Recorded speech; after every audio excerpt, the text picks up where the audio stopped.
Bien, on parle du Togo maintenant.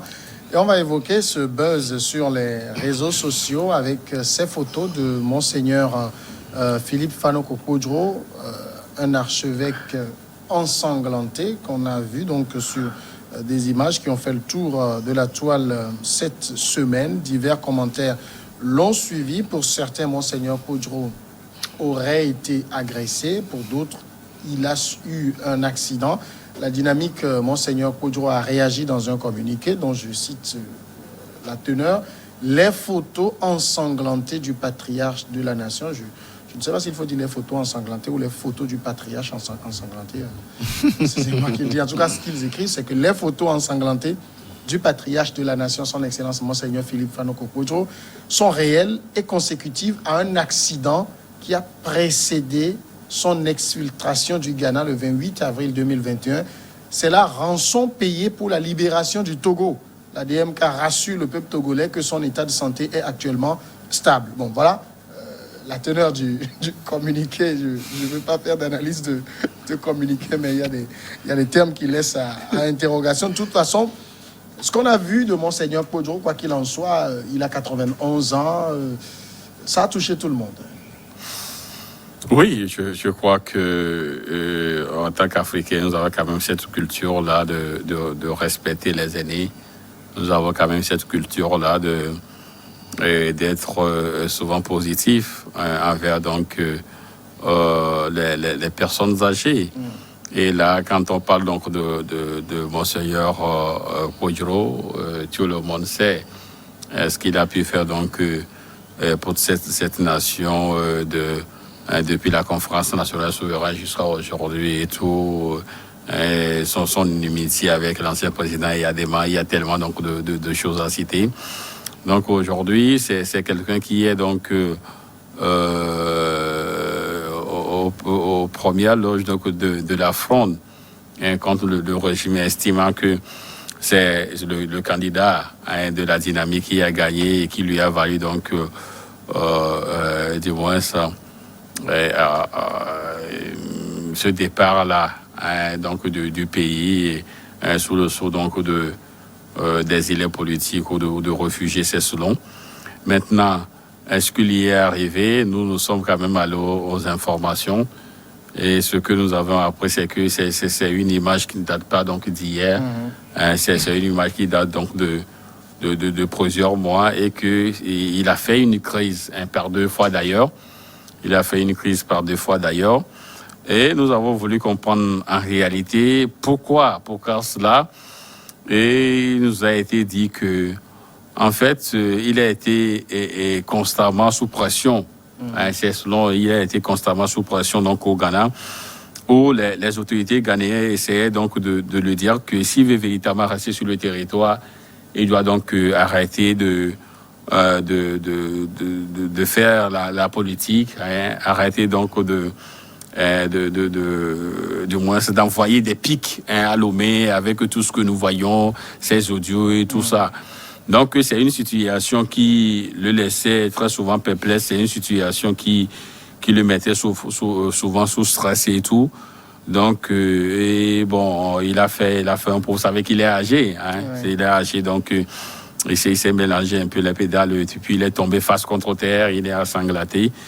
Et plus tard, il a été, du moins pour reprendre le terme donc du communiqué, il a été exfiltré parce que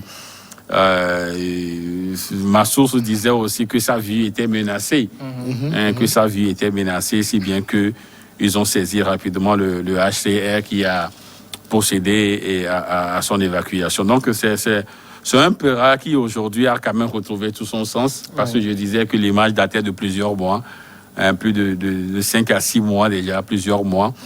Et donc, mais c'est un prélat qui est aujourd'hui et qui vit aujourd'hui en Suède, dans la capitale, à Stockholm, et qui est en forme, qui a retrouvé tout son sens. Et même si sous le poids de l'âge, on peut quand même dire qu'il est assez fatigué. Mais c'est quelqu'un qui prend toujours son bâton de pèlerin parce qu'il étant convaincu ou défendant souvent ses convictions.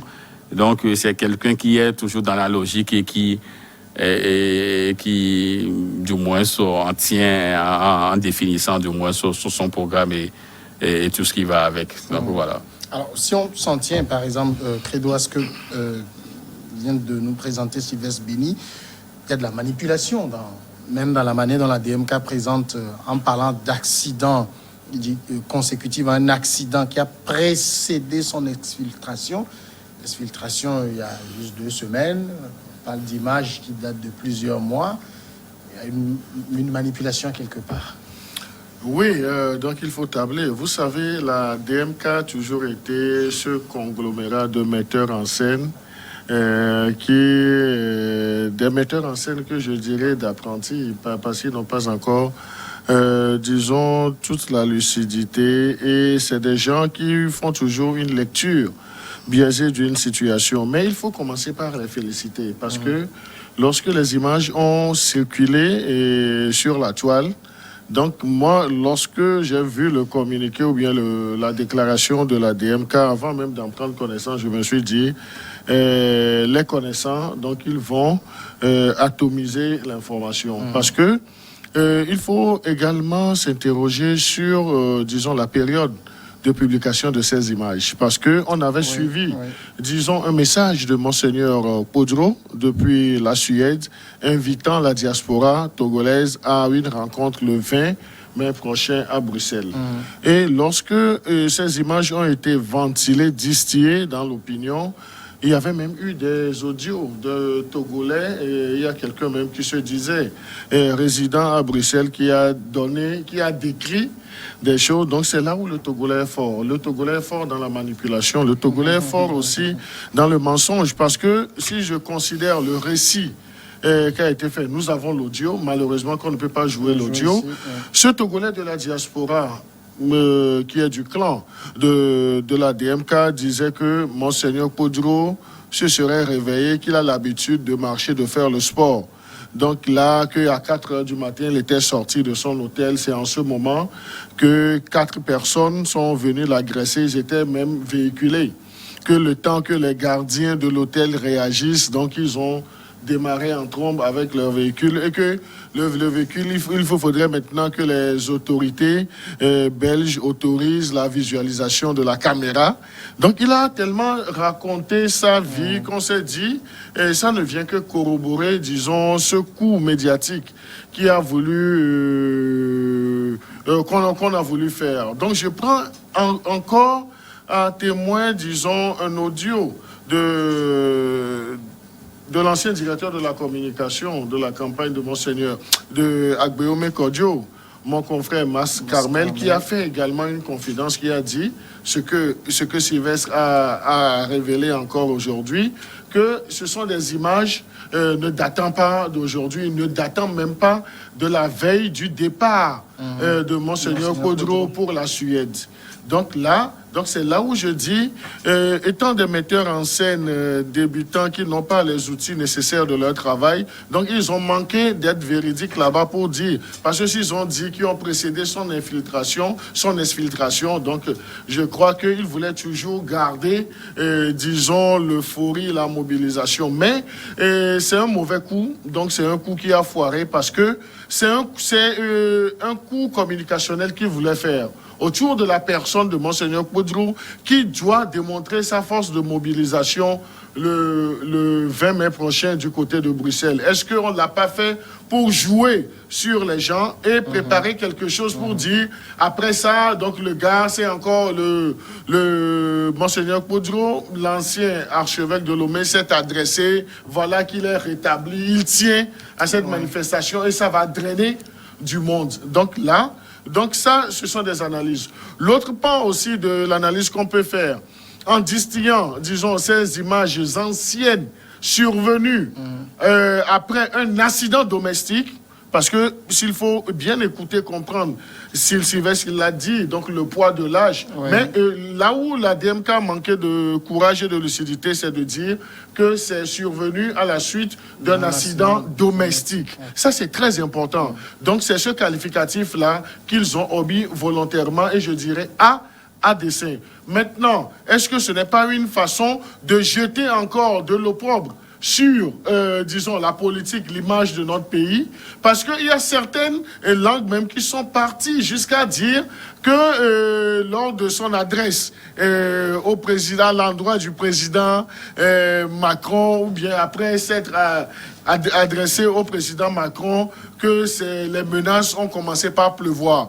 Donc vous voyez que c'est quelque chose qui a été un coup de communication qui a été préparé, mais qui n'a pas pris. Donc, la mayonnaise n'a pas pris. Donc, rapidement, sachant que la mayonnaise n'a pas pris, et cela, vous savez, n'eût été, disons, les bisbilles qu'il y a aujourd'hui entre l'un des communicateurs de la dynamique, je voudrais parler de Anani FIFA, et la DMK, peut-être qu'ils vont adopter l'ancienne posture qui serait de nourrir, disons, cette stratégie de manipulation. Parce que le confrère aussi connaît beaucoup de ce dossier-là. Et là, il faut s'interroger également sur la sortie de Mas Carmel. Donc, c'est dire qu'aujourd'hui, les choses, ça boue du côté de la DMK. La manipulation n'a pas réussi. Le coup qu'on a voulu faire, ça n'a pas réussi. Et cela ne fait que discréditer, disons, cette dynamique, Monseigneur Podro, qui a été remise à sa place la dernière fois par le groupe des 5. Alors, il y a... vous avez expliqué la situation. Hein, moi, je m'interroge, Credo a analysé pourquoi on sort ces photos maintenant et pourquoi, surtout, on écrit... C'est la rançon payée pour la libération du Togo. Je ne sais pas, je peux tomber dans mon escalier. Je ne sais pas pour la libération du Togo que je suis tombé. Hein. Non, je crois qu'on peut faire la corrélation. On peut faire la corrélation, c'est vite de faire. Monseigneur Podro n'est pas quand même dans son salon ici à Lomé. Pourquoi il se retrouve aujourd'hui donc d'abord à Accra et maintenant à Skodron en Suède? C'est parce que il était obligé donc de quitter son pays natal pour vivre donc loin donc du moins de ce pays-là. Et si c'est là que du moins l'accident s'est produit, il peut se dire s'il était tranquillement chez lui, si les choses allaient aussi tranquillement, il n'allait pas peut-être aller trébucher dans un autre pays. Imaginez s'il décédait. Donc aujourd'hui. Et du moins, l'image ou le message, c'est que il était dans une logique donc de conquête de sa victoire. C'est-à-dire, je suis dans ce que dans la logique, si vous permettez, tu vois, de la DMK qui estimait que c'est pas le président, l'actuel président Faure Gnassingbé qui a gagné et que c'est Agbeome Kodjo. Donc, en dénonçant cela, ils étaient obligés de fuir le pays et en quittant le pays, ils étaient obligés donc d'être victimes donc d'un accident. Voyez-vous, c'est pourquoi il disait que c'était presque la rançon à payer pour la libération parce que il a quitté son pays et maintenant il rencontre donc des difficultés. Maintenant, tu posais une autre question ensuite concernant du moins pourquoi les photos sortent pourquoi les photos sortent aujourd'hui. D'abord, qui a publié ces photos donc sur la toile, d'autant plus que la DMK avait ces photos là depuis plusieurs mois. Maintenant, pourquoi c'est sorti? Qui l'a sorti? Jusqu'à présent, je ne suis pas quand même à mesure de vous dire qui a publié la photo. Vous savez, il y a Credo qui évoquait tout à l'heure le fait que la DMK et ces anciens qui sont du côté de la communication, ce n'est plus peut-être la bonne ambiance, ce n'est plus la bonne entente. Est-ce que c'est parmi ces personnes-là que la photo aurait fuité?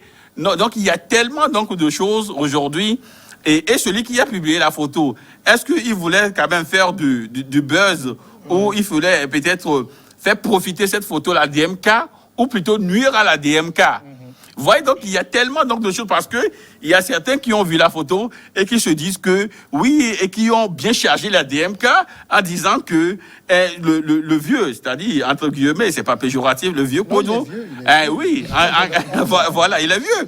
Donc il dit que le vieux, en suivant donc la DMK, va voilà, il est maintenant dans une situation compliquée. Voilà qu'il tombe, voilà qu'il va mourir un beau matin au nom de la DMK, alors que la DMK, nanani, nanana. Vous voyez? Donc il y a des gens qui ont pris cette photo-là pour charger la DMK.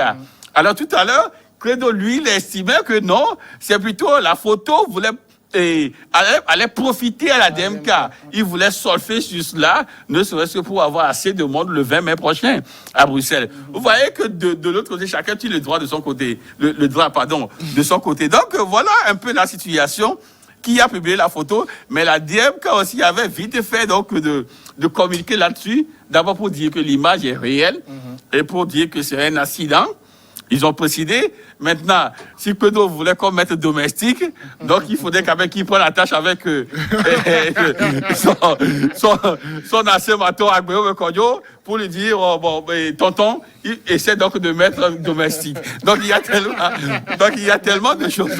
Mais quoi qu'il en soit, on est toujours ici dans une sorte de, au-delà de la manipulation de l'opinion, mais la manipulation de l'image même de Monseigneur Koudro. Non, je crois mais que... qui manipule et pourquoi? Non, je crois que... Voilà. Avant de revenir à cette question, je voudrais faire une précision. L'image n'a pas été ventilée comme simple image, mais ça a été accompagné d'un message. Donc on nous a dit, Monseigneur Koudro agressé ce jour à Bruxelles. Oui. Donc là, si l'image de cet accident domestique qu'on voudrait partager pour qu'on compatisse à la douleur de Monseigneur Koudro, ça c'est une chose. Mais le message qui l'accompagne, donc c'est à dessein. Parce qu'on a menti, Monseigneur Koudro n'était pas à Bruxelles, Monseigneur Koudro était dans son jardin à Stockholm et nous avons vu l'image, disons, l'image de mobilisation qu'il a même qu'il a réalisé, on a partagé sur les réseaux sociaux, invitant les gens pour le rendez-vous du 20 mai à Bruxelles. Donc là, avec ce message, donc on peut dire que on table sur, disons, cette stratégie de manipulation, parce que c'est fait à dessein, c'est pour nuire à un pouvoir politique. Donc ils l'ont fait. C'est pourquoi tantôt je disais, ce sont des metteurs en scène, mais des metteurs en scène apprentis.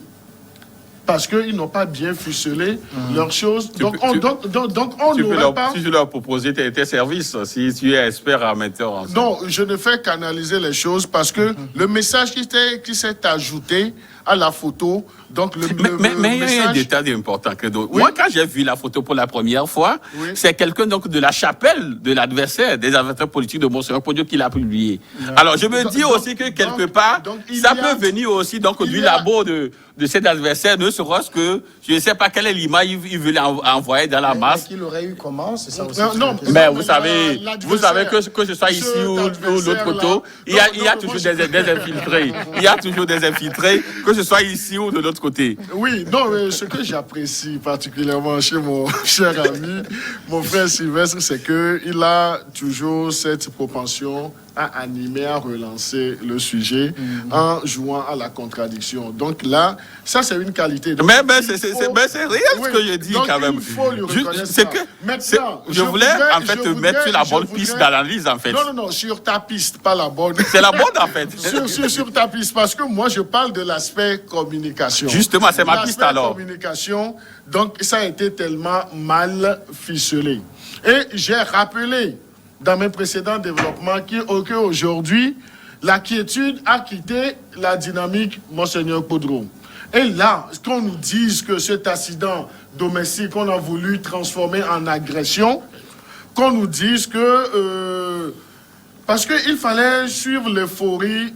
C'est vrai, quand nous avons vu, nous tous, vu l'image de Monseigneur Koudro, nous avons dit que nous sommes dit non.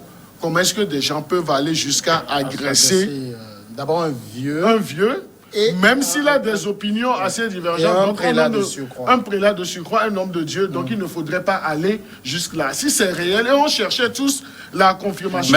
Quand le communiqué de la DMK... Le même monsieur a été Manu Militari conduit chez lui par les...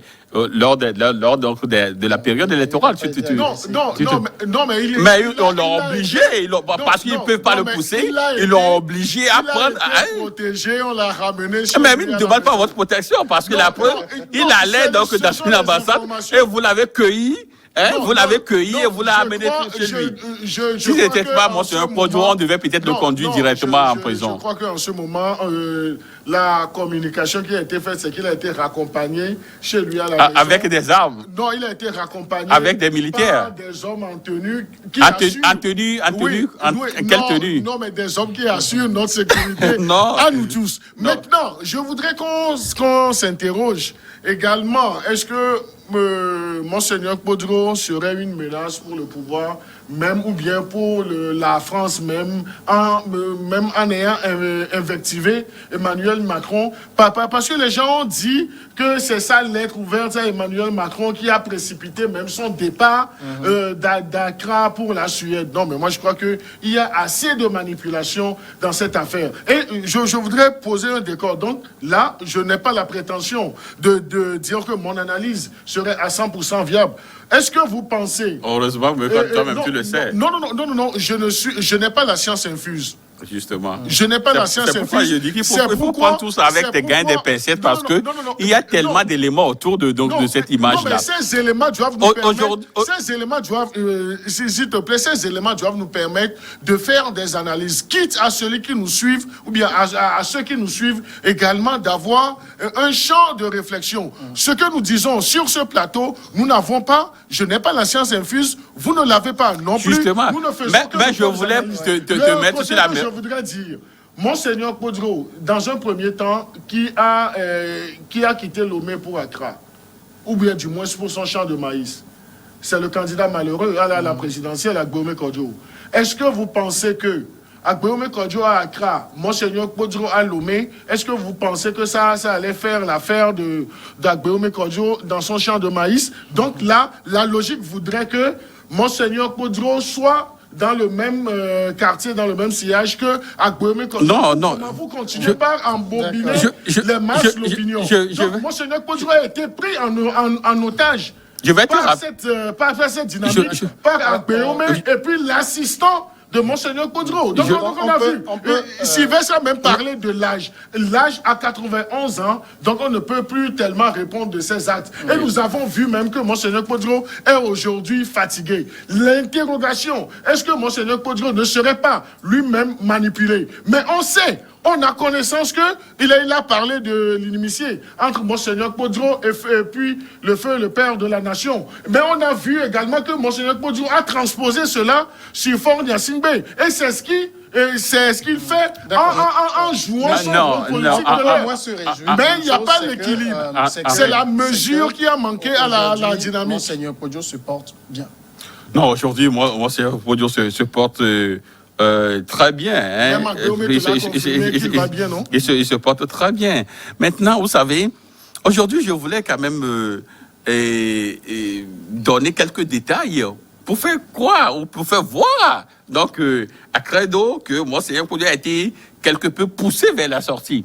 Vous avez vu quelqu'un que vous estimez qu'il ne représente aucune menace pour le régime, mais au lendemain de la victoire, donc de la victoire entre griffes du président et togolais, vous avez vu que les militants de UNI et même un maire sont allés se réjouir où? Devant donc la maison, la résidence de Monseigneur Podro. Ils ne sont pas allés à leur siège, mais c'est devant la résidence de cet évêque-là qui sont allés manifester leur victoire. Ça veut dire qu'en réalité, le monsieur posait en réalité quelques soucis à eux, et aujourd'hui, ouf de soulagement, on leur a dit qu'ils ont la victoire. On leur a dit qu'ils ont la victoire, et ils sont allés, au lieu d'aller à leur siège, ils sont allés devant la résidence de l'évêque pour manifester leur joie. Donc ces messieurs-là, qui sont allés là pour manifester leur victoire, peuvent également chercher à nuire à cet évêque-là.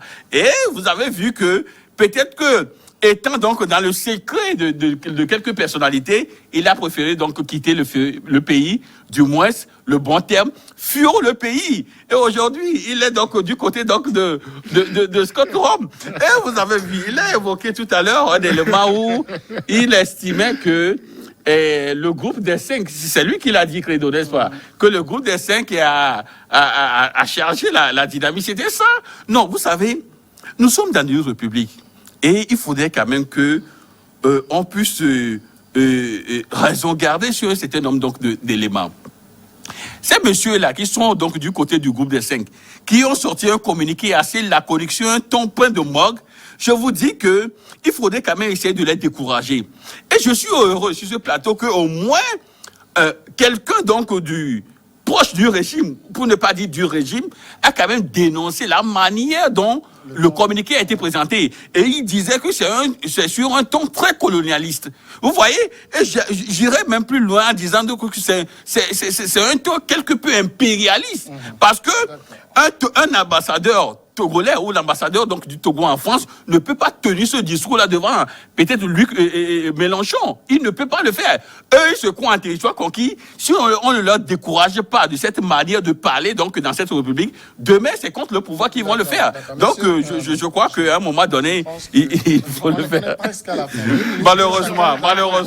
2 minutes pour chacun d'entre vous. C'est vendredi. Ce que nous faisons, c'est d'attribuer aussi des notes pour des faits ou des personnalités qui vous ont marqué dans la semaine, bonne ou mauvaise note, de 0 à 10.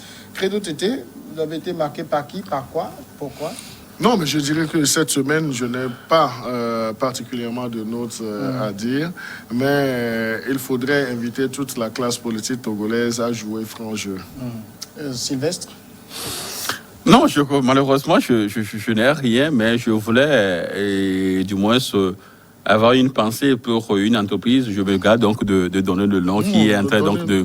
Non, mais donne le non, nom. si vous voulez, Nous allons formuler les prières ensemble. Ah, tu voulais encore débattre sur cet élément encore. Non, je voulais saluer en fait l'entreprise Ebomaf qui a corrigé il y a quelques jours, il y a un citoyen qui a vu qu'il y a quelques fissurations sur la voie. Rapidement, ils ont corrigé cela. Je crois que c'est ce que nous voulons quand même pour des entreprises, parce que c'est des milliards qui sont investis.